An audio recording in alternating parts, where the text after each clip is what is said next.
February 12, 1944. 11:47 a.m., 14,000 feet above Rabaul Harbour.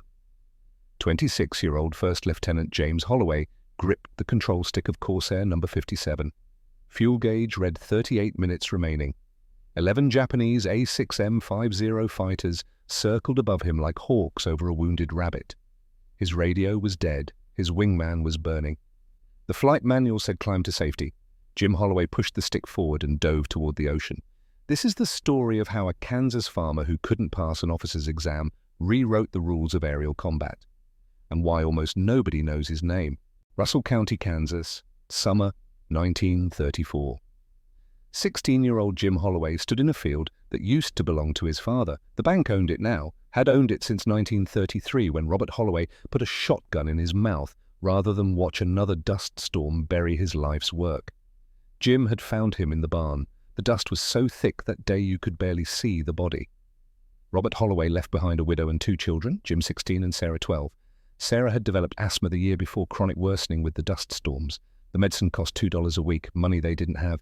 Jim's mother worked as a seamstress, made $8 a month. It wasn't enough. That's why Jim took the job with Walter Morrison. 25 cents an hour operating a Stearman Model 75 biplane, spraying pesticide over crops that should have been his inheritance. The work was dangerous. Pilots died every season, but Sarah needed medicine. Every Sunday, Jim brought his wages home. His mother counted the coins. Enough for rent, enough for food, enough for Sarah's medicine? Barely. Morrison was a man who'd flown combat in France during the Great War and came home with a Distinguished Service Cross and a discharge for violating formation discipline. He'd been kicked out of the Army Air Corps in 1918 for one reason: he refused to climb when doctrine said climb. Morrison had one rule he drilled into every pilot he trained: never fight the aircraft. Work with it. The Stearman's Continental R670 radial engine produced 220 horsepower and sounded like continuous thunder. Jim sat in the open cockpit, wind screaming past at 90 miles per hour, the aircraft's wheels 12 feet above rows of wheat that stretched to the horizon. At this altitude, there was no room for hesitation. A gust of wind could slam you into the ground before your brain registered danger. Morrison stood at the field's edge, watching through binoculars, yelling instructions Jim could barely hear over the engine roar. "Read the terrain, boy." Power lines cast shadows. Jim banked hard left at the field. Boundary felt the Stearman shudder as the wingtip cleared a fence by 18 inches. The smell hit him through his goggles, aviation fuel mixed with pesticide, a sweet chemical burn that coated the nostrils and throat. Dead grasshoppers spattered the windscreen. The sun hammered down at 104 degrees. Sweat ran into his eyes. He'd been flying for Morrison 3 months. In that time, he'd logged 47 hours, all of it below 100 feet. He'd learned to read terrain through peripheral vision, to anticipate wind shifts by watching dust patterns, to turn at the field edge without stalling or clipping a wing. Most importantly, he'd learned that at 10 feet of altitude, panic killed faster than gravity. August 14th, 1937. The lesson became permanent. 2 pilots working Morrison's operation, Clarence Webb and Eddie Flynn, were spraying a section near the Kansas-Nebraska border. Both were experienced men. Webb had logged over 600 hours. Flynn had flown mail routes in Montana before the Depression killed that work. Jim was refueling his Stearman when he heard the explosion. A sound like sheet metal crumpling, then silence, then screaming that didn't last long. He ran 3/4 of a mile across stubble fields, found both aircraft crumpled like paper flames, already consuming the fabric wings. Power lines stretched above the wreckage, 240-volt transmission cables that hadn't been marked on any chart. Webb and Flynn had hit them at full speed while pulling up from a spray run. Morrison arrived 20 minutes later, stood looking at the burning wreckage, said nothing for 5 minutes, then turned to Jim. "You know what killed them?" Jim shook his head. "They climbed, saw an obstacle, and their training said, climb to safety. But at 50 feet, climbing puts you into wires you can't see. Should have pushed forward, gone under." Morrison walked away from the flames. "Air Force kicked me out in 1918 for that exact thing. I pushed down instead of pulling up during a bomber escort. Flight commander said I violated doctrine, wrote me up. I told him, doctrine assumes you have altitude to spare. At 50 feet, doctrine kills you. They discharged me for insubordination." He stopped, looked back at the smoke. 4 men in my squadron followed doctrine that day. Climbed into German fire because the manual said climb to evade. All 4 died. I broke formation, went low, survived. The Air Force gave them medals and me a discharge. Jim never forgot that. By 1939, Jim had logged 317 hours, all of it below 100 feet. 0 accidents, 0 violations. He could thread a steerman between a barn and a silo with 6 feet of clearance on each side. Sarah was 15 now, still fighting asthma, still needing medicine. Jim's mother was getting older. The money was always tight. When Jim tried to enlist in 1939, he hoped military pay would help his family. He walked into the Navy recruiting office with his logbook under his arm. The recruiter was Lieutenant Commander Harrison Barnes, a man with perfectly pressed whites and an Annapolis ring he touched every 30 seconds. Barnes opened Jim's logbook, flipped through 3 pages, closed it. Agricultural aviation. Yes, sir? No formal education beyond high school. Correct, sir. The Navy needs academy men, Mr. Holloway. We need pilots with mathematics training, navigation theory, tactical education. We don't need crop duster hicks who've spent 300 hours flying over corn. Barnes slid the logbook across the desk. You're not Navy material. Jim tried the Army Air Corps in May. Different recruiter, same answer. Educational deficiency, no college degree. He tried the Marines in September. The officer looked at his application for 15 seconds. We need officers. You've got a high school diploma and a civilian pilot's license. Come back when you have something worth our time. 3 rejections in 6 months. On that same September day, Preston Walsh, son of Topeka's largest bank president, received his appointment to the Naval Academy at Annapolis. Preston had 40 hours of flight time, all of it in a Piper Cub at 3,000 feet paid for by his father. His family knew the right congressman. His last name opened doors. Jim went back to Kansas and kept flying crop dusters. The rejection burned, not because he believed he deserved special treatment, but because he knew what he'd seen. He'd watched pilots die because they followed procedures written by men who'd never flown 10 feet off the ground. When Jim tried to enlist again in 1940 and Sarah cried, it wasn't because she wanted him to go to war. You don't need to prove anything, Jim. I need to do something that matters. You keep me alive. That matters. But Jim wanted both, to matter to Sarah and to matter to the world. December 7th, 1941.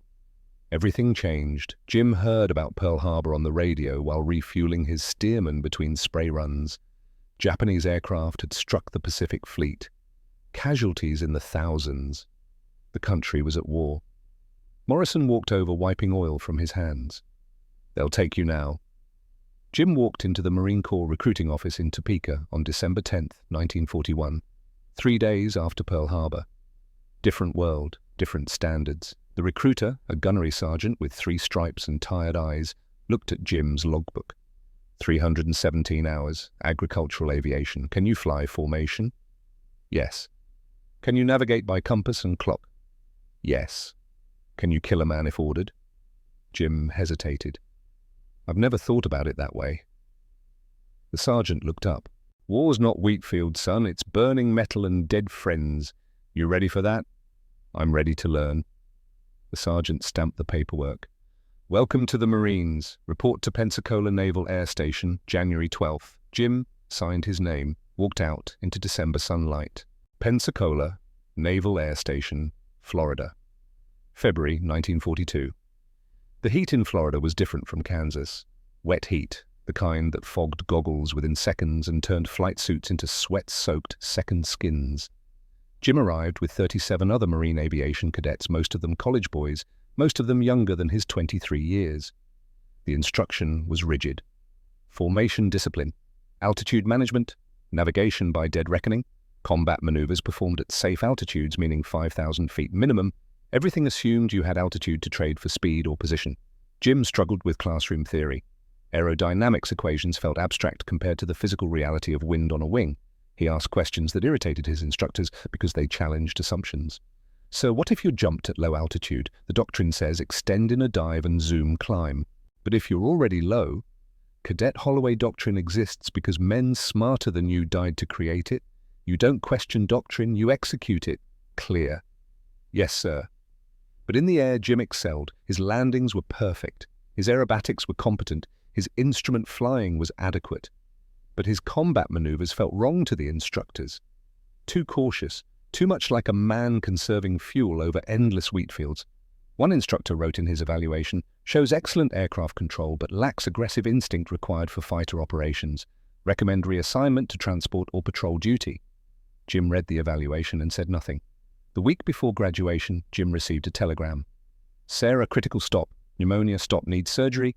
$200, stop, come home. Jim requested emergency leave, denied. He was 3 days from graduation. Missing would mean wash out. He flew night training missions unauthorized for pilots who'd pay him $5 each to take their slots. Dangerous, illegal, but Sarah needed $200. He made $180 in 2 weeks, Preston Walsh found out. Reported Jim to the squadron commander. Jim was called in, faced discharge. Then Walsh did something unexpected. He lied, told the commander Jim had been flying authorized training missions with Walsh's permission. Walsh was a senior cadet, son of a banker, Annapolis-bound. His word carried weight. The commander believed him. Jim wasn't discharged. Afterward, Jim asked Walsh why. Because I saw the telegram. Your sister's dying and you were trying to save her. That takes more guts than anything we do up there. I can't let them kick you out for that. Walsh handed Jim $20. For your sister, don't pay me back. Just don't die in this war. One of us should make it home. Jim took the money. Sarah got her surgery. Survived. Jim owed Preston Walsh his sister's life. Jim graduated middle of his class, rank 17 out of 32, neither celebrated nor dismissed, good enough to advance to fighter training. They sent him to Marine Corps Air Station, Cherry Point, North Carolina, to learn the F-4U Corsair. The Corsair was a monster. 14,000 pounds of combat-loaded weight. The Pratt & Whitney R2800 double wasp engine produced 2,000 horsepower from 18 cylinders arranged in 2 radial rows. The propeller was 13 feet across. 6.50 caliber machine guns bristled from the wings, 2,400 rounds total. It was also dangerous. The long nose blocked forward visibility during landing. The narrow landing gear collapsed if you touched down crooked. The torque from that massive engine tried to flip you inverted on takeoff. Early models had killed more Marines in training accidents than in combat. Jim loved it immediately. The Corsair reminded him of Morrison's overloaded Stearman's temperamental machines that required constant attention and smooth hands. He learned its quirks. He flew it the way Morrison had taught him, never fighting the aircraft, always working with it. His squadron mates at Cherry Point called him the Sodbuster. Some meant it as mockery. Others said it with grudging respect. He didn't drink heavily, didn't chase thrills. He studied maintenance manuals while others played cards. In November 1943, Jim received orders to VMF 124 deploying to the South Pacific. He shipped out from San Diego in December, sailed through the Panama Canal, arrived at Espiritu Santo in early January 1944. From there, a C-47 transport flew him north to Torquay Airstrip on Bougainville, a muddy slash carved into jungle home to 2,000 Marines and a dozen barely functional Corsairs. His new squadron commander was Captain Thaddeus Garrett, age 34, a by-the-book officer and veteran of Midway who'd lost his left eye to shrapnel during the battle. Garrett valued discipline and formation integrity above all else. During Jim's first briefing, Garrett outlined the situation with clinical precision. Gentlemen, VMF 124 operates long-range escort missions to Japanese-held targets, including Rabaul Kavieng and Buka. Our job is to protect bomber formations. The odds are not in our favor. Japanese Zeros outnumber us 3-1 in most engagements. Garrett paused, looked around the room with his one good eye. American doctrine is clear. Maintain altitude advantage. Use speed and diving attacks. Never turn with a zero. These rules are written in blood, the blood of 4,200 pilots killed in the Pacific since 1941. If you follow doctrine, your survival rate improves. If you deviate, you die. Questions? Jim raised his hand. Sir, what if we're jumped from above, if we don't have the altitude advantage? Garrett's jaw tightened. Then you extend in a dive, use your speed advantage and disengage. You do not turn and fight. You do not attempt low-altitude maneuvering. You follow procedure. Clear? Yes, sir. But Jim kept thinking, kept watching, kept calculating. January 1944. The mathematics of death. VMF 124 flew 6 missions. In the first 3 weeks Jim was there. He watched from the ground. During 2 of them, then flew as spare on the others. The pattern repeated with brutal consistency. Zeros held altitude, positioned themselves with the sun at their backs, dove through the Corsair formations at closing speeds exceeding 500 miles per hour. 5 Corsairs went down in those 3 weeks. All 5 pilots followed doctrine, climbed for altitude, tried to extend in dives, attempted to zoom back to fighting height. 4 died when Zeros caught them in the climb engines, struggling speed, bleeding away. Jim studied the after-action reports, talked to survivors, asked questions that made Garrett increasingly irritated. Sir, in the engagement on January 15th, Lieutenant Morrison climbed to 18,000 feet after being bounced. The Zero followed him up and shot him down at 20,000. What if he'd gone low instead? He followed procedure. Yes, sir, but he's dead. Garrett stood, walked to within 6 inches of Jim's face. Lieutenant Holloway, I understand you have agricultural aviation experience, but this is war. This is the Pacific Theater. We follow the manual because the manual was written by men who survived combat.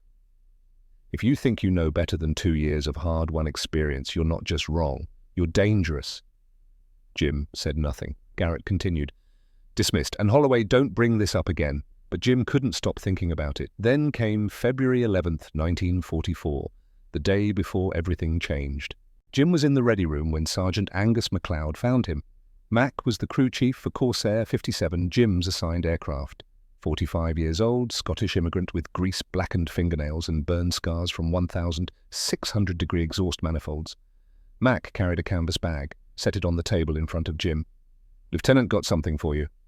Jim looked inside. A leather-bound notebook, personal effects envelope, dog tags. Whose? Lieutenant Preston Walsh, VMF 214, shot down over Guadalcanal November 12th.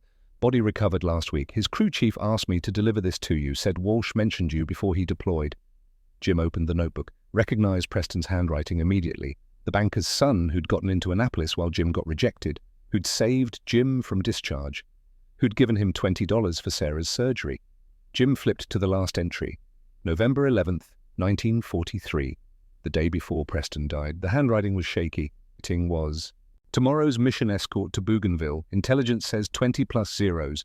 We're supposed to maintain 15,000 feet and protect the bombers. Standard doctrine. I've followed it 6 times now, lost 3 wingmen. All 3 climbed when jumped. All 3 stalled out. All 3 burned. Holloway was right about low altitude. I laughed at him in 1939. Called him a crop duster hick. He tried to tell me that flying low could save your life if you knew how. I thought he was an idiot. Now I think doctrine is killing us. We climb into altitude where Zeros outturn us. We follow the manual and we die. If I don't come back, someone tell Holloway he was right. Doctrine killed me. He knew better and nobody listened. The entry ended there. Jim closed the notebook.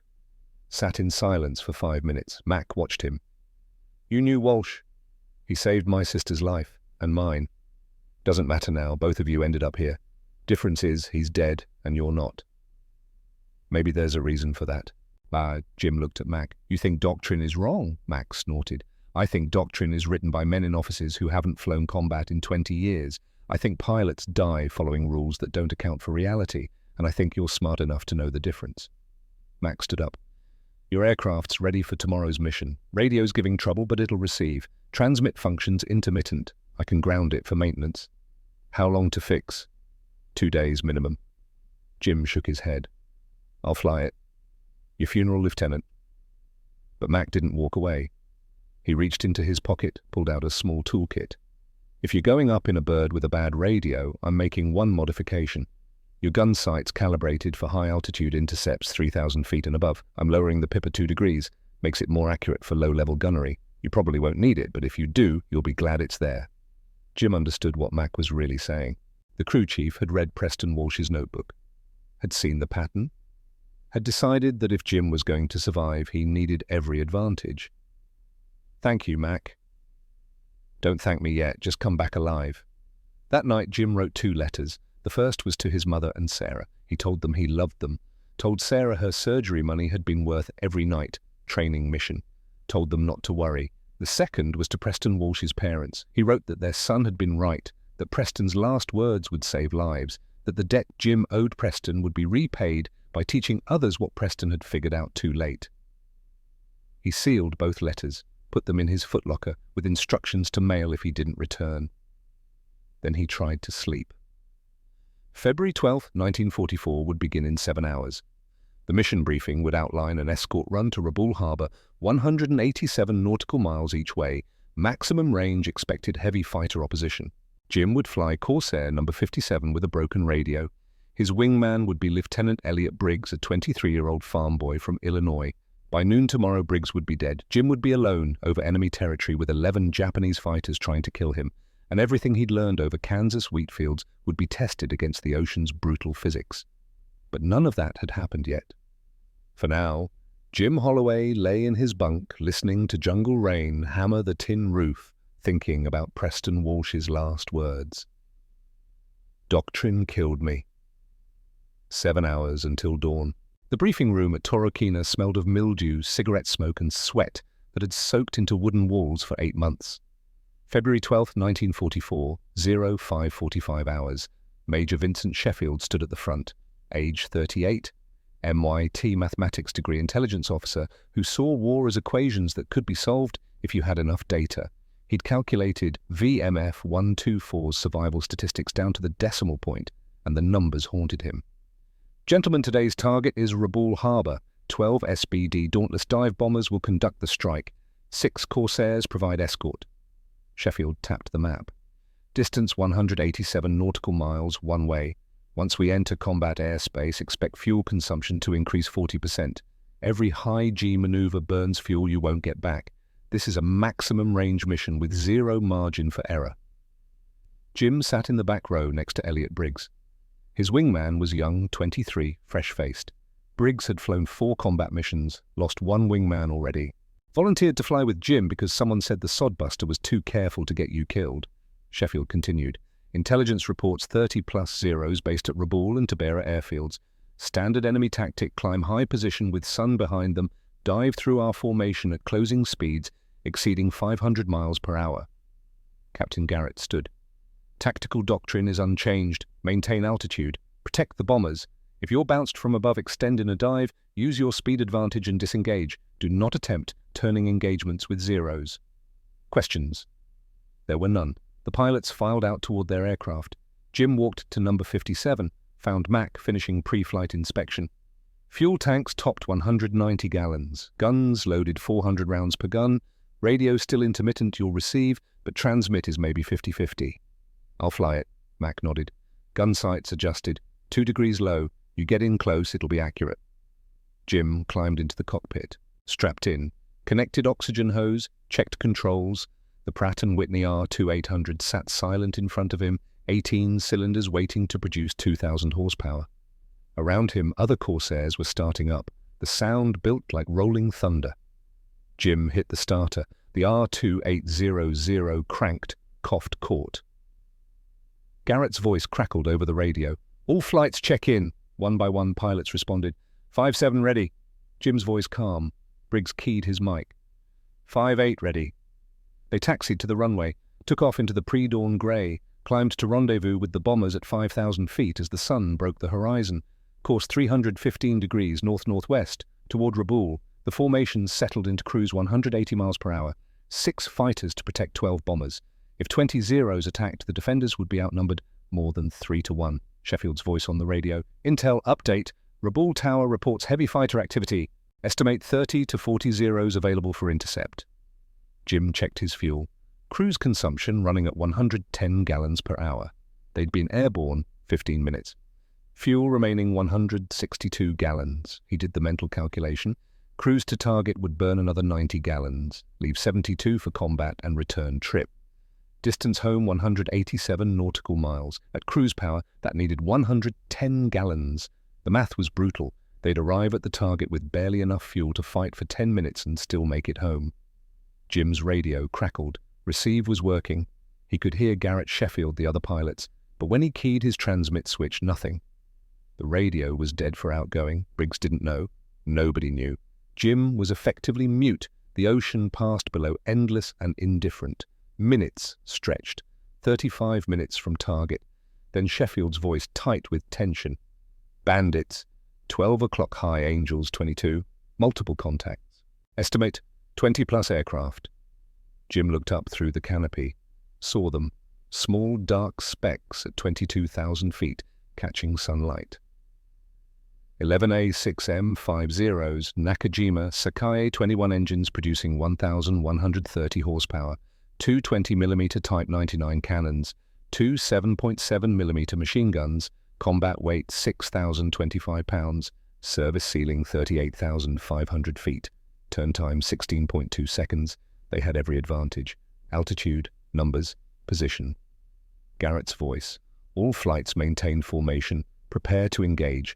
Standard defensive split on my mark. The Zeros climbed higher, 24,000 feet, 26,000 positioning themselves. Jim counted. 11 aircraft, 11 against 6. Then 11:47 a.m. The Zeros rolled inverted and dove. 11 aircraft screaming down at closing speeds exceeding 500 miles per hour. Tracer fire already streaming 20mm cannon shells that looked lazy from a distance but crossed the space between aircraft in fractions of a second. Garrett's voice cracked. Red flight brake right, blue flight brake left, execute. The formation shattered. Jim broke hard. Right, pulled 4 Gs, the Corsair groaned. Airspeed bled 180 knots, down to 140 in 3 seconds. A Zero flashed past so close, Jim could see the pilot's face. Young, maybe 20, eyes wide behind goggles. Then it was gone, diving past at 450 miles per hour. Briggs' voice on the radio. 5-7. You got one on your 6. Brake left. Jim couldn't respond. Keyed his transmit, nothing. Radio dead. He snap-rolled left, pulled through, reversed. The Zero followed. Jim dove, pushed the stick forward hard. The Corsair's nose dropped. Airspeed built rapidly, 200 knots, 240, 280. The altimeter unwound. 14,000 feet, 12,000, 10,000. The Zero followed. 8,000 feet. Another Zero came in from Jim's 7 o'clock. 2 on him now. Briggs' voice desperate. 5-7, you got 2, I'm coming. Jim wanted to scream into the radio. Don't come. Stay with the formation, 6,000 feet. Jim saw it happen in peripheral vision. 3 Zeros broke off from the main attack, targeted the lone Corsair turning to help. Briggs never saw them coming. 20mm cannon shells walked up Briggs' fuselage. The Corsair's right wing root exploded. Fuel mist ignited instantly. The aircraft became a fireball at 300 miles per hour. Briggs' last transmission, 5-7. I'm Covey. Static. The burning Corsair tumbled. Jim saw the canopy blow off, saw a figure eject and fall, no parachute. The fireball hit the ocean 4,000 feet below. Orange flash, black smoke, steam rising. Elliot Briggs, 23 years old, Illinois farm boy, dead because he tried to save his wingman. Jim felt something cold settle in his chest. Not rage, not grief, only calculation. He was alone. 2 Zeros still chasing, altitude 4,000 feet, fuel 71 gallons, distance to base 187 nautical miles. Doctrine said extend, zoom, climb, disengage, run for home. Jim did the math. Zoom climb to 15,000 feet would burn 8 gallons. Running home at cruise would need 110 gallons. He only had 71. If he followed Doctrine, climbed back to altitude, he'd run out of fuel 90 miles from base and ditch in the ocean. PBY rescue range was 50 nautical miles maximum. He'd be 40 miles beyond rescue, 2,000 feet. The 2 Zeros were still following. When he bottomed out and tried to climb, they'd be waiting. Jim looked at his altimeter. 1,500 feet. Looked at the ocean below. Thought about Walter Morrison, Kansas, 1937. Standing over burning wreckage. At 50 feet, climbing puts you into wires you can't see. Should have pushed forward. Preston Walsh's notebook. Doctrine killed me. 1,000 feet. Jim made a decision that violated every principle of fighter combat. He pushed the stick forward and kept diving. 800 feet, 600, 400, 200. The ocean's surface rushed up 100 feet. The 2 Zero pilots hesitated. American fighters didn't do this. They climbed, always climbed, 50 feet. Jim leveled off. The Corsair shuddered as it entered ground effect, the cushion of compressed air between wings and water. The air was thicker here, denser. The same principles that let crop dusters fly stable at 10 feet over wheat fields now applied over waves. He throttled back, reduced speed to 200 miles per hour. The lead Zero, diving at 350 miles per hour, overshot. The pilot pulled up violently to avoid hitting the water. The second Zero tried to follow Jim down. Got to 200 feet and the pilot's nerve broke. He pulled up hard, broke right, climbed. Jim was alone at 50 feet above the Pacific Ocean. Then he looked in his mirror and saw 9 more Zeros diving toward him.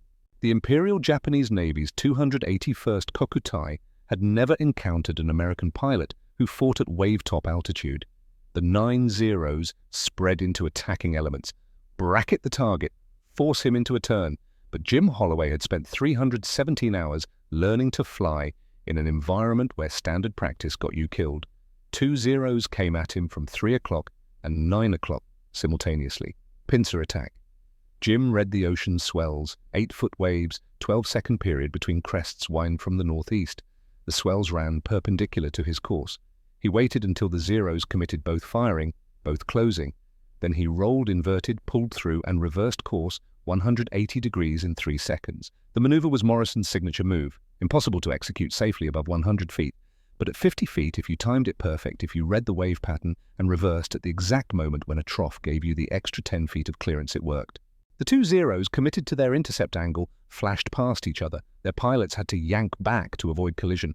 Both climbed, momentarily confused. Jim dropped back to 50 feet, flew straight into the trough of a wave, using the water itself as terrain. The Zeros above him lost visual contact for 3 seconds. 3 more Zeros repositioned. Dove from 2,000 feet. Jim watched them come, waited, counted, 3, 2, 1. He chopped throttle to idle and deployed 15 degrees of flaps. The Corsair decelerated violently, 200 miles per hour to 140 in 4 seconds. The lead Zero, diving at 380 miles per hour, couldn't adjust. The pilot, overshot by 300 feet, yanked back to avoid the water-pulled 5Gs, had to climb away. The second Zero broke left, the third pulled up. Jim retracted flaps, added power, turned inside the climbing Zero's arc. For the first time in this engagement, he had a firing solution, range 280 feet. The Zero was climbing engine at full power pilot, not yet aware that Jim had reversed position. Jim's gun sight adjusted 2 degrees low. By Mac put the pipper precisely on the Zero's fuselage. He squeezed the trigger. 6.50 caliber M2 Browning machine guns fired simultaneously, 3,600 rounds per minute combined, 60 rounds per second. Every 5th round was a tracer, glowing green arcs converging on the target. Jim held the trigger for 2.2 seconds. 132 rounds fired, 47 rounds hit. The effect was catastrophic. Engine oil misted, hydraulic fluid sprayed. The pilot slumped forward. The Zero rolled right 70 degrees of bank no control. It impacted the ocean at 40 miles per hour nose first and disappeared beneath white water. 3 seconds later, an orange fireball erupted as ruptured fuel tanks ignited underwater. Steam rose in a column. Jim's first kill. He felt nothing, just the cold mathematics of survival. 10 Zeros remaining. Fuel 67 gallons. The remaining Zeros circled at 1,500 feet. Their commander, Lieutenant Takeo Shibata, age 3118, kills veteran of China and the Philippines, radioed his wingmen. Lead to all aircraft. American is using ocean as terrain. He will not climb. Do not pursue below 200 feet. Maintain altitude and wait for fuel exhaustion. Shibata had seen strange things in this war, but he'd never seen a fighter pilot deliberately choose to fight at wave-top altitude for 11 consecutive minutes. The Americans' tactics made no sense. At 50 feet, one mistake meant death.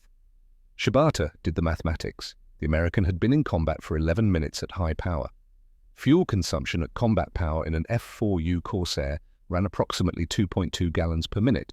Standard fuel capacity was 190 gallons. Crews from Torquemada to Rabaul would consume roughly 110 gallons. The American had at most 56 gallons remaining. Distance to his base, 183 nautical miles. That distance required 107 gallons. The American was already dead. His engine would quit approximately 90 miles from Torquemada. Shibata didn't need to risk more pilots. He just needed to wait. He radioed his squadron. All aircraft return to base. American will not survive. 10 Zeros turned north toward Rabaul. Jim watched them go. Didn't trust it for 30 seconds. Kept jinking, kept low, kept scanning. But they kept going. Then gone. Jim was alone. The ocean was silent except for the rumble of his R2800 engine. He checked his fuel gauge. 51 gallons. Distance to base 187 nautical miles. At cruise power fuel consumption 2.0 gallons per nautical mile. He needed 107 gallons. He had 51. The engine would quit 56 miles from Torquemada. PBY rescue range 50 nautical miles maximum. Jim would be 6 miles beyond rescue. He turned south. Course 135 degrees toward home. Stayed at 50 feet. Reduced power to absolute minimum cruise. Fuel consumption dropped to 1.9 gallons per nautical mile. Still not enough. Jim flew on. Thought about Briggs, 23 years old, had a girl back in Illinois. Briggs was going to marry her after the war. Thought about Preston Walsh. Died because he followed doctrine. Thought about Sarah, the surgery, the $20 Walsh had given him, the fuel gauge unwound, 51 gallons, 48, 43, 38 gallons. The R2800 coughed. Jim's heart rate spiked. The engine caught again. Ran smooth. But that cough was the first sign. He switched fuel tanks, leaned the mixture. The engine ran rough for 10 seconds, then smoothed out. 33 gallons, distance remaining 142 nautical miles. Another cough, longer this time. Jim climbed to 500 feet. If the engine quit, he wanted glide distance, 28 gallons. The engine ran smooth. For now, 23 gallons, distance 108 nautical miles, 18 gallons. The engine coughed again. Ran rough for 5 seconds, 14 gallons, distance 83 nautical miles, 10 gallons. The engine misfired, ran on 11 cylinders for 10 seconds. The whole airframe shook, then the 12th cylinder caught, 8 gallons, distance 78 nautical miles, 4 gallons. The engine coughed, backfired, ran on 9 cylinders, 7, distance 61 nautical miles. Jim prepared for ditching, unlocked the canopy, loosened his harness, pulled the May West inflation toggle, 2 gallons. The engine ran on 6 cylinders, 4. The propeller windmilled unpowered, then silence. The Pratt & Whitney R2800 quit, altitude 800 feet, distance to base 61 nautical miles, glide ratio 10:1, 800 feet meant 1.5 nautical miles maximum glide. Jim had 61 miles to go. The Corsair descended in eerie quiet. Only wind whistle. Jim scanned the ocean, looking for ships, for anything, and saw one. 3 miles ahead. A grey shape on the water. Long, narrow. Wake churning white. A destroyer. American. Fletcher class, USS Hazelwood, D531. Jim turned toward it. The Corsair glided silently. 700 feet, 600, 500. He circled the destroyer, waggled his wings. On Hazelwood's deck, sailors pointed. The destroyer turned into the wind. 400 feet, Jim committed, lined up 200 yards ahead. Airspeed 120 knots. Flaps down, gear up. 200 feet. He could see individual sailors now, 100 feet. The ocean's surface rushed up. Impact. The Corsair hit at 85 miles per hour. The nose dug into a wave. Water exploded over the canopy. The tail flipped up. For a moment, Jim was upside down, suspended by his harness, water pouring into the cockpit. Then the aircraft righted itself, floated, sinking. Jim released the harness, kicked the canopy open, climbed out onto the wing as the Corsair settled lower. He dove clear, swam 20 feet, pulled the toggle on his life raft. It inflated. He grabbed the side, pulled himself in. 30 seconds later, Corsair number 57 slipped beneath the waves. 3 minutes later, Hazelwood's rescue boat arrived. Strong hands pulled him aboard. "You okay, Lieutenant?" Jim nodded. Couldn't speak yet. "How many zeros?" Jim found his voice. 11. The sailor's eyes went wide. 11. "How many you get?" 1, confirmed. "Where's your wingman?" Jim looked at the sailor, thought about Elliot Briggs. He didn't make it. 6 hours later, a PBY Catalina flew him back to Torquemada. They arrived at 6:40 p.m. The sun was setting. Captain Garrett was waiting. His face was stone. Jim climbed out, stood at attention. "Lieutenant Holloway, you've been absent from this squadron for 7 hours. Care to explain?" "Sir, engaged 11-0 fighters, wave top altitude, 18 minutes, splashed 1 confirmed. Ditched due to fuel exhaustion, rescued by USS Hazelwood." Garrett stared. "Say that again?" "Engaged 11... "I heard you. I don't believe you." Then Major Sheffield appeared, holding film reels. "Captain, we recovered Lieutenant Holloway's gun camera film. It was waterproofed. Survived the ditching." Garrett turned. "Show me." They went to the intelligence tent. Sheffield threaded the film into a projector. The film was black and white, grainy, jumping with vibration, but it showed everything. 18 minutes of footage, a Corsair flying at wave-top altitude, ocean spray visible, Zeros diving, overshooting, breaking off, the violent reversal maneuver, the throttle trap, the kill. Sheffield ran the film 3 times. Nobody spoke. Finally, Garrett turned to Jim. "You flew at 50 feet for 18 minutes. "Yes, sir." "That's physically impossible according to the flight manual." "Manual assumes you have altitude to spare, sir." "I didn't." Garrett's jaw worked. "You violated every protocol. You abandoned doctrine." "I saved the aircraft, sir, and myself." Sheffield spoke quietly. "Captain, his tactics worked. Against 11-to-1 odds, he survived and scored a kill. The statistical probability of that outcome, following standard doctrine, is approximately 0.003%. Garrett looked at Sheffield, at Jim, at the frozen image on the projector. "Where did you learn to fly like that?" "Kansas, sir. Crop dusting. My instructor taught me that at low altitude, the manual doesn't apply." Garrett was silent for a long time. Finally, "Dismissed, Lieutenant. We'll discuss this tomorrow." Jim saluted, turned to leave. Holloway. "Sir." "Lieutenant Briggs. Did he?" "He died covering me, sir. Took fire from 3 Zeros, never had a chance." Garrett nodded slowly. "I'll write the letter to his family." "Sir, I'd like to write it. He was my wingman. My responsibility." "Very well."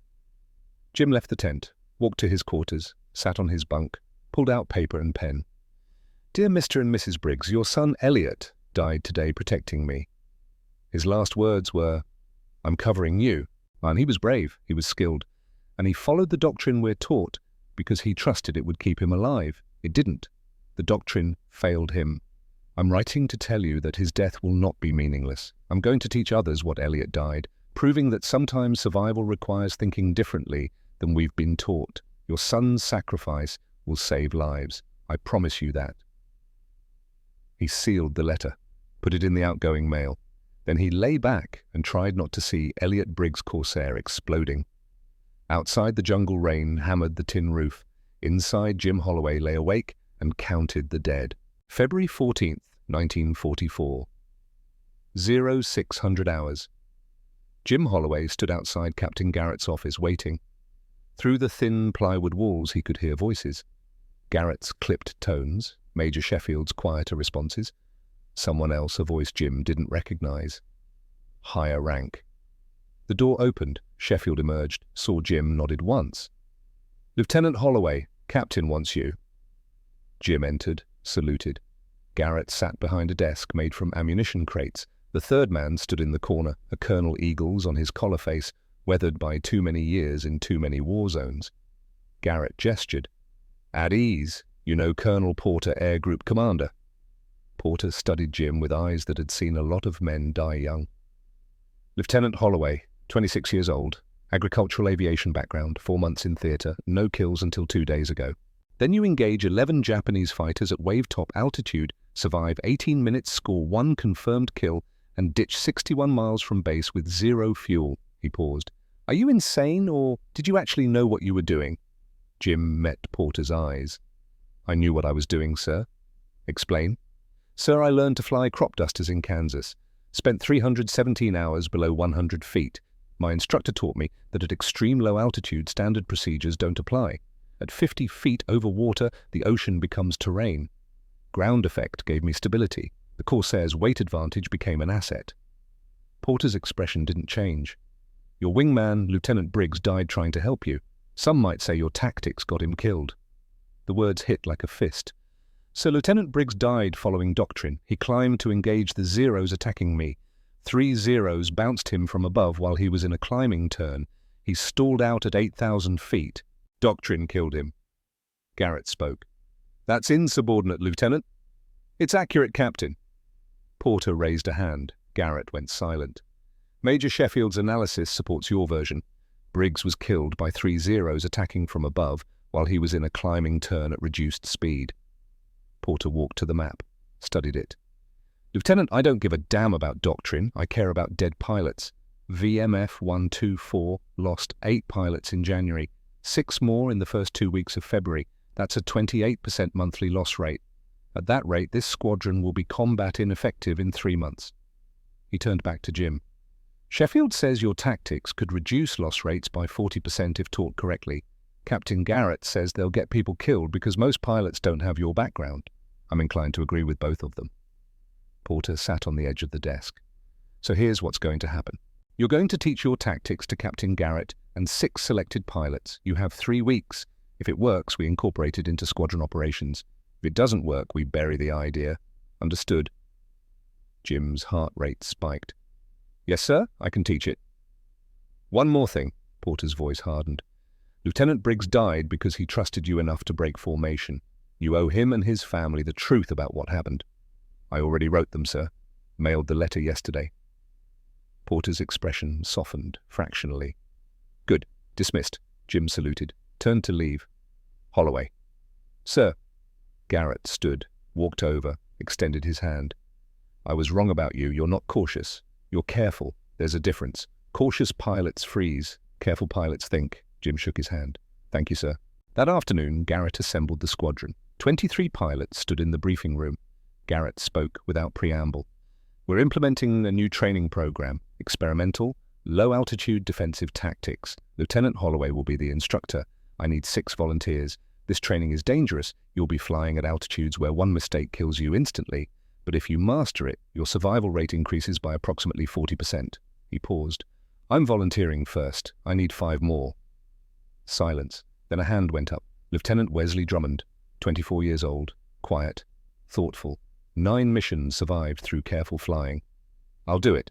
Another hand. Lieutenant Dexter Hammond, 21, former aircraft mechanic, could feel when something was wrong with an engine before instruments showed it.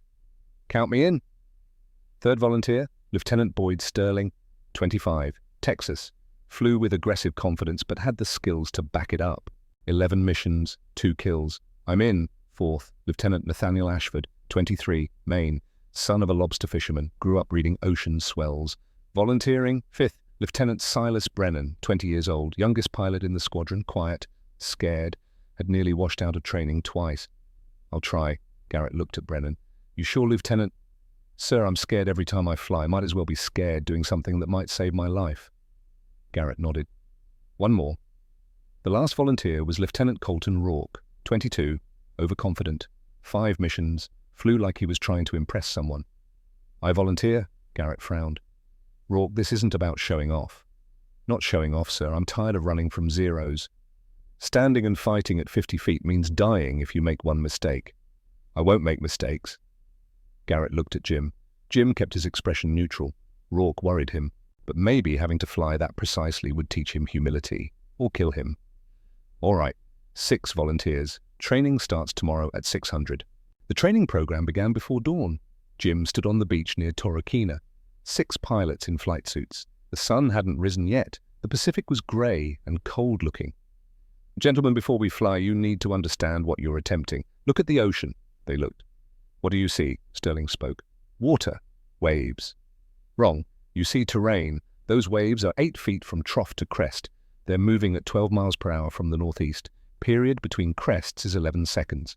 At 50 feet altitude, those waves become obstacles. You fly into a trough, you gain 10 feet of clearance. You fly over a crest, you lose 10 feet. Miss that pattern once, and you're dead. Jim turned to face them. We'll start at 100 feet, spend 3 days there, then we drop to 75, then 50. Anyone can quit at any time. No shame. Garrett spoke. What's the washout rate? In crop dusting, about 60% of trainees quit. Another 20% washout due to safety violations. You're all combat pilots. My guess is 4 out of 6 succeed, but at least 1 will probably wash out. Rourke snorted. Won't be me. Jim looked at him. Lieutenant, if you think confidence will keep you alive at 50 feet, you're wrong. Physics doesn't care how confident you are. It only cares if you're precise. They flew the first training mission at 0700, 6 Corsairs. Jim demonstrated first. Dropped to 100 feet, flew straight and level for 2 minutes. Smooth, controlled. Your turn, 1 at a time. Descend to 100 feet. Fly straight for 2 minutes. Maintain altitude within plus or minus 10 feet. Garrett went first. Descended smoothly. Leveled at 110 feet. Held it steady. Drummond, precise, exactly 100 feet, like he was on rails. Hammond, good. Little rough, but competent. Sterling, Aggressive descent, but controlled. Ashford, smooth as water, natural feel for the altitude. Brennan, nervous. Descended to 100 feet, drifted to 90, overcorrected to 120, settled at 105. Marginal but acceptable. Rourke. Dove to 100 feet, like attacking a target. Leveled off. Then showing off, dropped to 70 feet without being told. Jim's voice crackled over the radio. Rourke, climb back to 100. Just seeing what it's like lower. Climb to 100 now. Rourke climbed, sullenly. After landing, Jim pulled Rourke aside. Lieutenant, this isn't a game. When I give an altitude, you fly that altitude. You freelance at low altitude, you'll kill yourself. I was fine. You were lucky. There's a difference. Rourke walked away, angry. Mac, watching from nearby, shook his head. That kid's going to crash. Day 3, 75 feet, the altitude where mistakes started having immediate consequences. They flew in a line, Jim in front, the others following. Garrett, solid. Drummond, perfect. Hammond, good. Sterling, aggressive but controlled. Ashford, reading the water like he was born to it, flew like he was hauling lobster traps, instinctive, smooth, understanding the ocean's rhythm without thinking. Brennan, scared, altitude varying between 70 and 80 feet, but he stayed in parameters, didn't quit. Rourke, too fast, dropped to 75 and immediately pushed speed to 220 miles per hour. Jim called him. Rourke reduced speed to 180. I'm fine at this speed. Reduce speed or climb and return to base. Silence. Then Rourke throttled back. Angry compliance. After landing, Jim found Rourke smoking behind the operations tent. Lieutenant, we need to talk. About what I'm flying the altitudes. You're flying angry. That's going to kill you. Rourke flicked his cigarette. I'm not angry. Yes, you are. You're angry because you think this should be easy. You're angry because it's harder than you expected, and that anger is making you take risks to prove something. Rourke's jaw tightened. Jim walked closer. Tomorrow we drop to 50 feet. At 50 feet, one moment of anger, one instant of distraction, and you're dead. I've seen it happen. Good pilots, confident pilots dead because they stopped paying attention for 2 seconds. He paused. Either you check your ego and fly precisely, or you quit. Because if you die during this training, they'll shut down the whole program. And then pilots like Drummond and Brennan pilots who could survive using these tactics, they'll die too. Following doctrine that doesn't work. Rourke stared at him. For a moment, Jim thought he'd quit. Then Rourke nodded. Once. Barely perceptible. I'll fly precisely. Day 8. 50 feet. The altitude where crop duster pilots earned their reputation. They didn't fly formation. Too dangerous. One at a time. 5-minute intervals, Jim demonstrated. Descended to 50 feet. The Corsair settled into ground effect. More stable, but also less forgiving. The ocean surface was close enough to see individual whitecaps. He flew for 10 minutes. Reading the swells, climbed back up. Your turn. 10 minutes at 50 feet. Read the water. Stay smooth. Don't panic. Garrett descended. Held 50 feet. His flying was perfect. Smooth, controlled, no wasted movement. After landing, Garrett found Jim. I understand now. Sir, why you survived. At 50 feet, there's no room for doubt. You commit completely or you die. It's clarifying. Drummond, natural, flew 50 feet like he'd been doing it his whole life. Hammond, competent, little tense, but safe. Sterling, started aggressive, then settled down, found the rhythm. Ashford, perfect. Flew like he was reading ocean swells from a lobster boat. Knew when a swell would rise, when a trough would open, when the wind would shift the surface texture. After landing, Jim asked him how he knew when to bank between the waves. Same as hauling traps, sir. You don't think about it. You feel the rhythm. The ocean's got a heartbeat if you listen. Brennan, terrified. Altitude varying between 45 and 55 feet. But he completed the 10 minutes. When he climbed out and landed, his hands were shaking so badly he could barely hold a coffee cup. Jim found him, sitting alone. You okay, Lieutenant? Brennan looked up, eyes red. I'm scared every second I'm down there. I know. But I'm still flying it. Yes, you are, and that takes more courage than not being scared in the first place. Brennan managed a weak smile. Does it get easier? Eventually, your brain adapts. The fear becomes background noise. Rourke's turn came last. He descended to 50 feet. Smooth, controlled. For 2 minutes he flew perfectly. Then he pushed it, dropped to 40 feet. 35, 30. Jim's voice crackled urgent over the radio. Rourke, climb to 50, now. Just testing the limit. Climb to 50 or abort the exercise. Rourke climbed back to 50, flew there for 3 more minutes, then again dropped lower. This time to 25 feet. At 25 feet above the ocean, at 180 miles per hour, there was no margin. Jim watched through binoculars from 5,000 feet above, saw Rourke's Corsair skim the wave tops, saw the nose dip fractionally as Rourke glanced at his instrument panel instead of keeping his eyes outside, saw the propeller touch a wave crest. What happened next took 1.3 seconds. The propeller blades spinning at 2,700 RPM hit water. The sudden resistance created instant asymmetric drag. The engine torque snapped the Corsair into a violent right roll, 90 degrees of bank in less than 1 second. The right wingtip hit the water at 180 miles per hour. The Corsair cartwheeled, once, twice, disintegrated. Pieces of aluminum fabric metal flew in all directions, orange fireball, black smoke, debris fields spreading across 200 yards. No parachute, no life raft, no survivor. Lieutenant Colton Rourke, 22 years old, dead because he thought he could push limits that weren't negotiable. Jim circled overhead, searching, hoping, knowing it was futile. Mac's voice on the radio quiet. "He's gone, Lieutenant." The other pilots had seen it, were circling at safe altitude. Brennan's voice shaky. "Oh, God." Sterling. "He went too low." Drummond analytical, even in shock. "Propeller strike. Classic loss of control." Garrett. "All aircraft return to base." They landed in silence. Garrett walked to Jim. "My office. Now." Inside the plywood office, Garrett sat heavily. "That's on me. I should have grounded him after the second altitude violation." "No, sir, that's on me. I'm the instructor. I knew he was dangerous. I should have washed him out day 3. "Why didn't you—" Jim struggled with the answer. "I thought he'd learn that facing the consequences would teach him humility. I was wrong." Garrett nodded slowly. "Question is, what do we do now?" "Sir, Colonel Porter will shut down this program. We just killed a pilot during training. Lieutenant Rourke killed himself by violating direct orders. That's different from the training being unsafe. Is it? You're teaching pilots to fly at altitudes where one mistake is fatal. Rourke made a mistake. He died." Jim met Garrett's eyes. "Because the pilots who followed instructions, Drummond, Hammond, Sterling, Ashford, Brennan, they all survived. They're all better pilots now. Rourke died because he chose not to follow the rules." Garrett considered that. "You really believe Drummond and the others can use these tactics in combat?" "Yes, sir. Drummond's ready now. The others need another week, but yes." "And Brennan, he's terrified every second he's at 50 feet. "Brennan's scared, but he's precise. Fear makes him careful. Rourke wasn't scared. That's why he's dead." Garrett stood, walked to the window. "I have to brief Colonel Porter in 2 hours. What do I tell him?" Jim thought about Elliot Briggs, about Preston Walsh, about the 8 pilots VMF 124 had lost in January following doctrine that didn't work. "Tell him we lost 1 pilot to recklessness, but if we shut down this program, we'll lose dozens more to doctrine that gets them killed." Garrett turned. "All right, I'll argue for continuing, but if Porter shuts us down, that's final."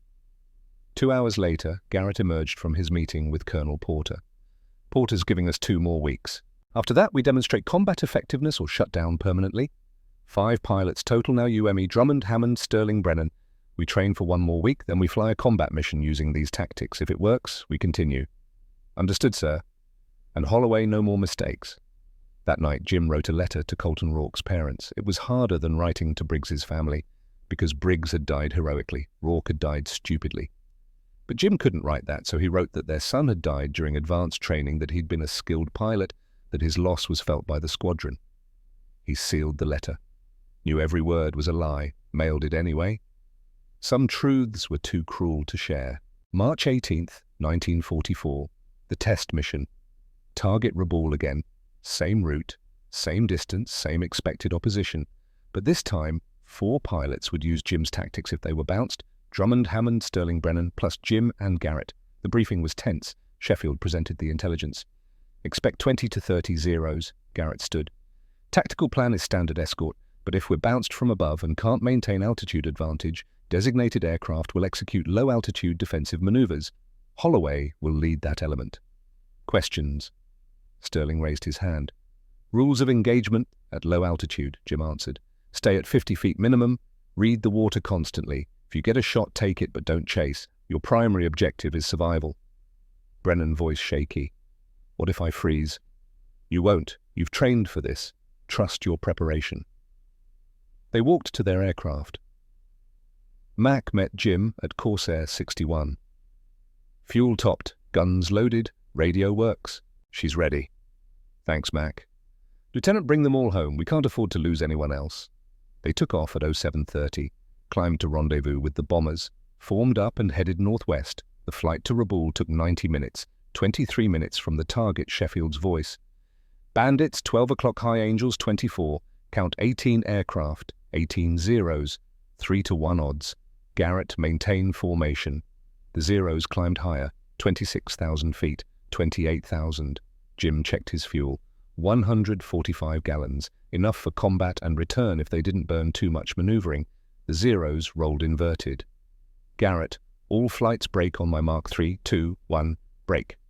The formation scattered. Jim broke right with his element. Drummond, Hammond, Sterling, Brennan. 5 Corsairs in loose formation. 6 zeros targeted them. Jim keyed his mic.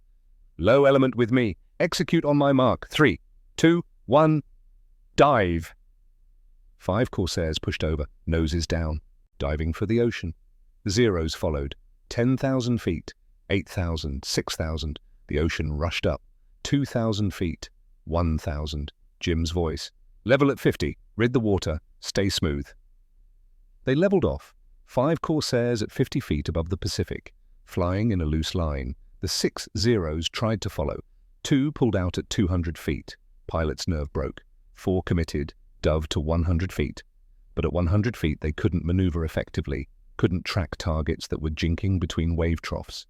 Jim, Drummond brake left, Hammond right, Sterling straight, Brennan with me. Execute. The Corsairs split. Violent brakes. The zeros tried to follow, lost visual reference. 1 zero tried to turn with Drummond, pulled hard left, too hard. Wingtip touched a wave crest. The aircraft snapped inverted, hit the water at 280 miles per hour, disintegrated. The second zero chasing Hammond got target fixation, focused so intently on the Corsair ahead that he didn't see the rogue wave. 10-foot crest, his propeller hit it. Instant cartwheel, explosion, gone. 2 zeros down. The American pilots hadn't fired a shot. The remaining 2 zeros climbed to 2,000 feet, circled, wouldn't come back down. Jim, all aircraft maintain 50 feet, heading 135, cruise power. They flew south. The zeros followed for 10 minutes, then turned back. Jim checked on his element. Drummond status. Good, fuel's fine. I'm actually fine. Hammond, little shaky but operational. Sterling, solid, that actually worked. Brennan, silence. Brennan respond, more silence. Jim's heart rate spiked, then Brennan's voice quiet. I'm here, sorry, I was concentrating. I'm okay, scared, but okay. Relief flooded through Jim. Good, stay concentrated, we're not home yet. They flew the remaining 187 nautical miles at 50 feet, arrived back at Torquemada with comfortable fuel reserves. All 5 aircraft landed safely. Garrett was waiting. His element had engaged at altitude, lost 1 pilot, but the rest survived. He walked over to Jim. Report. All aircraft accounted for. 0 damage. 2 enemy fighters down, both crashed, attempting to engage us at low altitude. We didn't fire a shot. Garrett's expression was unreadable. Then he smiled. First time Jim had ever seen it. Congratulations, Lieutenant. You just proved your tactics work in combat. Colonel Porter arrived an hour later, watched the gun camera footage, saw 2 zeros crash into the ocean trying to engage Corsairs at 50 feet. He turned to Garrett. Loss rate. 0 American casualties in the low-altitude element. 1 loss in the high-altitude element following standard doctrine. Porter nodded slowly. Effective immediately low-altitude defensive tactics are authorized for VMF 124. Captain Garrett and Lieutenant Holloway will develop a training syllabus. He looked at Jim. You just changed how the Marine Corps fights, Lieutenant. But Jim wasn't thinking about doctrine. He was thinking about 5 pilots who'd trusted him enough to dive toward the ocean when every instinct screamed to climb. That night, Jim sat alone and wrote in his journal. March 18th, 1944. Combat test successful. 5 pilots survived using low-altitude tactics. 2 enemy aircraft destroyed. 0 friendly casualties. Garrett says we changed doctrine. Maybe, or maybe we just gave pilots permission to think instead of blindly follow rules. Rourke would still be alive if he'd learned to think. But some people can't be taught. Elliot Briggs died following doctrine. Colton Rourke died ignoring it. Somewhere between blind obedience and reckless independence is the place where pilots survive. Preston Walsh figured that out too late. I hope I can teach others before more of them die. He closed the journal. Tomorrow they'd start training the next group, and the day after that another group. The war wasn't over. The dying wasn't over. But maybe fewer pilots would die following rules that didn't account for reality. The rest of 1944 blurred together. Jim flew 16 more combat missions, trained 43 pilots in low-altitude tactics, lost 2 more students to training accidents, both from pushing beyond their skill level. But 38 survived the training, and of those 38, 35 survived their combat tours, a 92% survival rate. VMF 124's overall loss rate dropped from 28% to 11% between March and August 1944. Major Sheffield documented everything, wrote reports, submitted them to Marine Corps Aviation Command. In May, Jim received orders rotating stateside. 12 months in theatre, 38 missions, 7 confirmed kills, 0 aircraft lost to enemy action. Garrett, promoted to major, shook his hand. You saved a lot of lives, Holloway. Just taught them what Walter Morrison taught me, sir. Morrison would be proud. Jim flew home on a C-54 transport, arrived at San Diego in June 1944.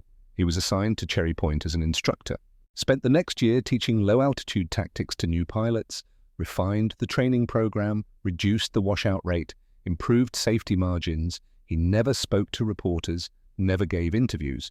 When History Channel contacted him in 1975, he declined. I did my job. Other men did more. In 1946, Jim returned to Kansas, bought the farm his father had lost in 1933, 200 acres of wheat and corn. He married a woman named Ruth Fleming Elliott Briggs's former fiancée, who'd insisted on meeting Jim after reading his letter to Briggs's parents.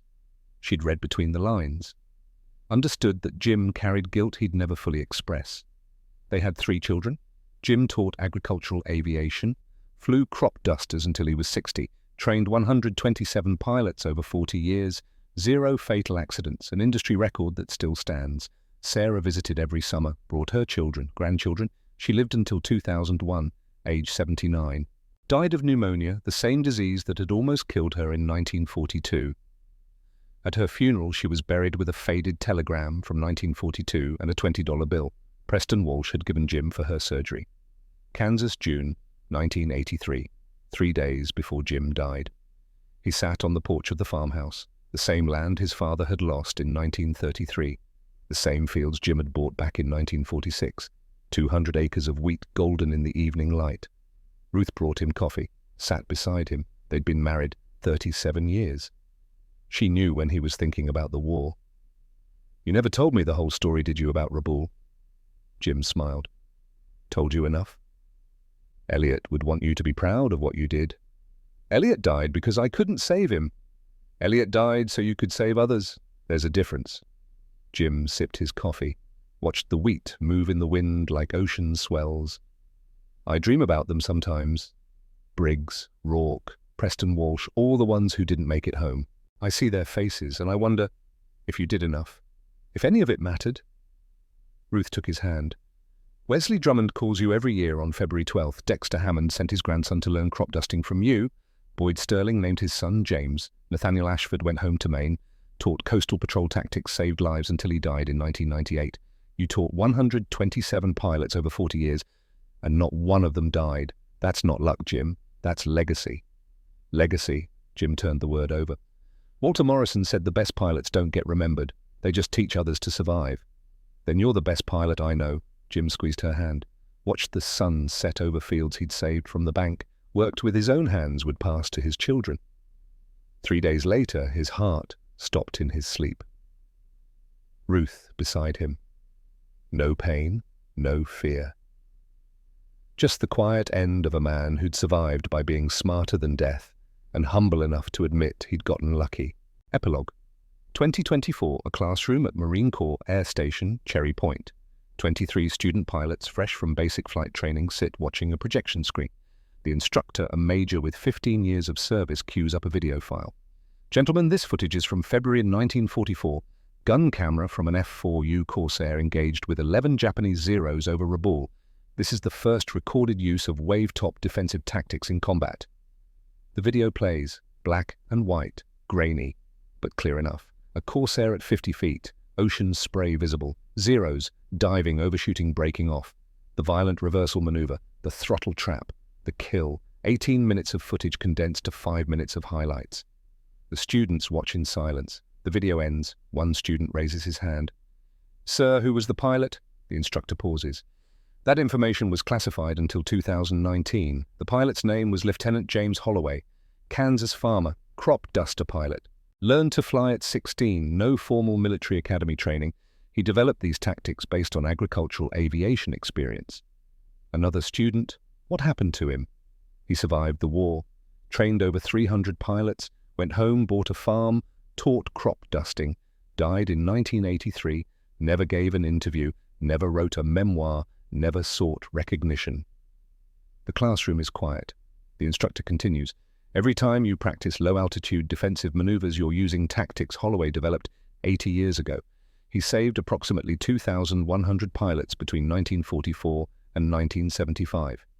A third student, "Why wasn't he more famous?" "Because he didn't want to be. He was asked once why he refused interviews. He said, 'Heroes died, I just flew.'" The instructor turns off the projector. Lieutenant Holloway understood something most people don't. Legacy isn't about being remembered. It's about what you leave behind that helps others survive. You'll never see his name on a building, never see a statue, but every one of you will graduate having learned tactics he developed. That's legacy. Class dismissed. The students file out, talking, discussing. None of them will remember James Holloway's name in 5 years, but they'll remember the tactics. That's how knowledge survives. Not through fame, through teaching. Rabaul, Japan, 2024. Takeo Shibata, age 111, sits in a small apartment overlooking the harbor, the same harbor where 80 years ago he'd commanded 11 Zeros against one American Corsair. An NHK documentary crew is filming. The interviewer asks about his most memorable combat. Shibata's hands shake as he lifts a teacup, but his voice is steady. "February 1944. We had 11 aircraft, the American had 1. We should have killed him in 30 seconds. Instead, he flew for 18 minutes at wave height, like a water bird we call Mizudori, skimming the surface, impossible to catch." He pauses.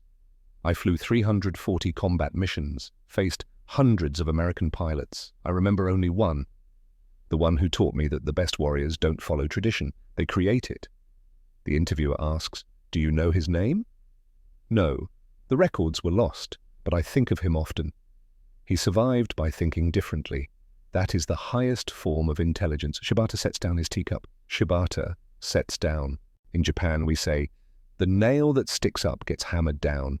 In war, I learned the opposite. The nail that sticks up survives, because it sees what others cannot. He looks out the window at Rabaul Harbor. Blue water. Peaceful now. I hope he lived a long life. He earned it. Russell County, Kansas, 2024. The Holloway family farm, now run by Jim's grandson Michael. A crop duster sits in the barn, not the Stearman Jim learned on, but a modern air tractor AT802, more powerful, safer, but still flown the same way, low, precise reading terrain. Michael teaches his daughter, Jim's great-granddaughter, to fly.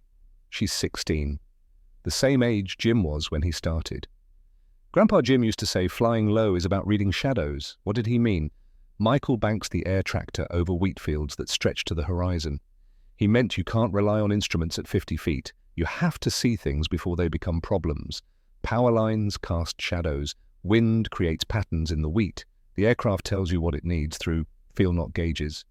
Did Grandpa Jim really fight in the war? He did. Never talked about it much, but sometimes when I was your age, I'd find him sitting on the porch at sunset watching the wheat move in the wind. Mum said he was remembering the ocean. Said wheat fields and ocean swells moved the same way. They fly in silence for a moment. There's a museum at Cherry Point. They have Grandpa Jim's flight jacket, gun camera footage from his missions, a display about low-altitude tactics. His name is finally on something official. Did that make him happy? He died before they put it up, but I don't think it would have mattered to him. He used to say, "The best legacy is the one nobody knows you left." Michael levels off at 75 feet. The air tractor is stable, smooth, reading the air. You know what I think he meant? He meant that if you do something right, it becomes invisible. People just think that's how it's always been done. They don't know someone had to figure it out first. His daughter looks out at the wheat fields below, golden, endless. The same fields her great-great-grandfather lost. The same fields her great-grandfather bought back. I want to learn to fly at 50 feet, like Grandpa Jim. Michael smiles. Then we start tomorrow, but we do it his way. Careful, precise, no shortcuts. No shortcuts, she repeats. Below them, the wheat moves in the wind. The shadows of power lines stretch across golden fields. The sun sets over Kansas, turning everything orange and gold. And somewhere in the movement of wheat, in the reading of shadows, in the teaching of careful hands, James Holloway's legacy continues. Not in his name, in the survival of those who learned to think differently.